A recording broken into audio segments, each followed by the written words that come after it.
Edi Rama nuk ka më legjimitet dhe qeveria e tij, siç faktoi me hartën elektorale. Këto vite faktuan para shqiptarëve se ndarja territoriale e vitit 2014 që shkurtoi, paksoi nga rreth 400 njësi të qeverisës vendore, bashki dhe komunat marrë bashku, në 61 njësi ishte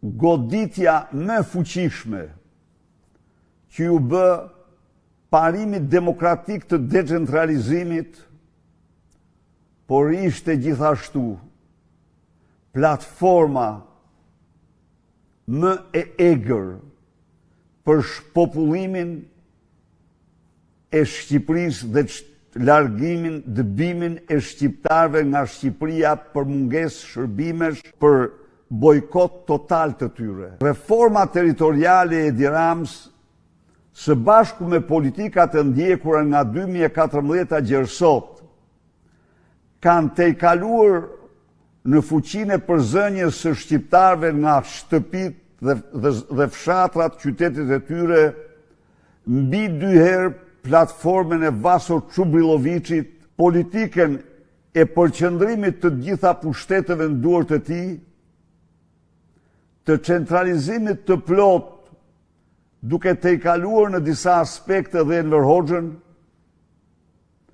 i pangopur në zbimin e shqiptarëve, genocidin e but ndaj shqiptarëve, ai ndërmori hapin tjetër, ku në vend që të korrigjonte gabimet katastrofale të reformës së parë, vazhdoi me shkurtimin e 15 bashkive të tjera, duke ulur numrin në 41 bashki. Në 46 bashki, në 46 bashki.